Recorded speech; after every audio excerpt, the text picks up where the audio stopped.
ठीक है, समय ही है बलवान और वही है हर एक क्षण, पर आत्मा है परम महान जो सब क्षणों को दे एक तन। जनसाधारण का विश्वास है कि समय ही बलवान है। वो समय क्षण क्षण के रूप में जैसी प्रेरणा देता है वैसा ही जीव या प्राणी करता है। शिशुपन, बालपन या यौवन आदि का काल ही प्रत्येक प्राणी को अपने समय की चेष्टाएं व कर्म करवाता है। इस विश्वास के अनुसार तो जीव परतंत्र ही है, उसके बस में कुछ भी स्वतंत्र रूप से करना असंभव है। परंतु अध्यात्म शास्त्र बतलाता है कि समय या उसका प्रत्येक क्षण माना कि बलवान है, परंतु उस समय से भी परम महान अर्थात महत्व रखने वाली हमारी आत्मा है। आत्मा का साधारण अर्थ यही है कि सदा एक रूप से बना रहने वाला ज्ञान स्वरूप अपना आपा। जैसे कि शरीर जन्म से ही शरीर, मन, बुद्धि आदि नित्य नए नए समय के अनुसार बदलते हुए मरने के समय तक ना जाने क्या क्या अनुभव में आते हैं, परंतु उन सब बदलने वालों में मैं रूप से अपना आपा एक ही सदा बसा हुआ अनुभव में आता है। प्रत्येक व्यक्ति जानता है कि आने वाले वर्षों में भी मैं रहूंगा, इसलिए मुझे उन वर्षों के लिए भी कुछ विचार से रहना चाहिए। यही जो सब कोई बदलते हुए शरीर आदि हैं, इनमें मुझे अपने आपे को सदा सुखी या कल्याण मंगल युक्त ही रखना है। इसी आत्मा पर यदि दृष्टि रखकर मनुष्य अपने कर्मों को करे और बाहर के सुखों को सीमा में रखकर भोगे, तो वो पुरुष सब प्रकार के श्रद्धा, वीर्य आदि उपायों को अपनाएगा। क्योंकि प्रकृति या स्वभाव से तो एक दूसरे प्राणी के सम्मुख पड़ने पर ऐसे ऐसे भाव या काम क्रोध आदि विकार जीव में जन्म पाते हैं, जो कि ऐसा कुछ करने को प्रेरित करते हैं कि वैसा यदि कोई कर जाए तो उसमें उसकी भलाई नहीं बन पाएगी। यदि अपने को श्रद्धा से या ध्यान से सत्य ज्ञान उपजाकर ही स्मृति रखकर वीर्य या हिम्मत द्वारा आने वाले अनर्थ से कुछ अल्प कष्ट होने पर भी बचा पाए, तो यही जीवन की अच्छी नीति होगी। ये तभी बन पाएगा यदि श्रद्धा आदि उपायों को रखने या बनाए रखने के लिए कोई दर्शन अर्थात ज्ञान या युक्ति समझ में पड़े।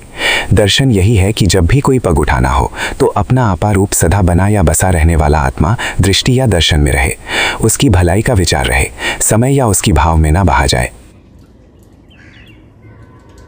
आगे महाराज जी स्पष्टीकरण करते हुए कहते हैं कि ये जो मोक्ष या संसार के दुखों से मुक्ति पाने के उपाय रूप से श्रद्धा, वीर्य आदि 5 बल बतलाए गए हैं, इनको अपनाने के लिए या थोड़ा कष्टपूर्वक भी बनाए रखने के लिए बुद्धि में भी इनकी परम आवश्यकता का ज्ञान या निश्चय बसा रहना चाहिए।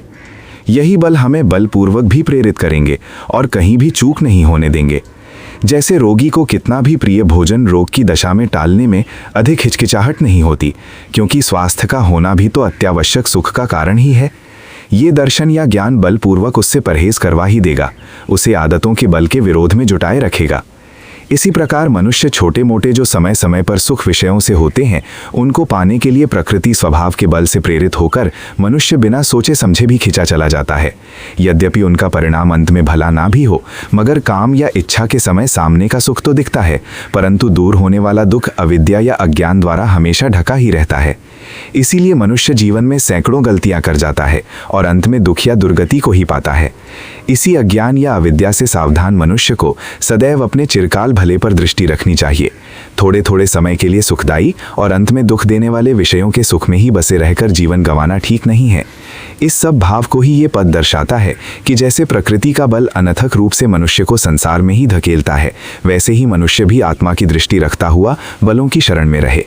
जिस जीव स्वभाव ने या प्रकृति के बल ने जीवन रचा है, उसका बल कभी भी थकने वाला नहीं। आपके 1-2 बार उसको दबाने से सदा के लिए वो आपसे दबाया नहीं जा सकता। आपका कर्तव्य है कि जैसे या प्रकृति का बल नहीं थकता, तो वैसे मैं भी इसमें संभल कर चलने के लिए कभी भी ना थकूं।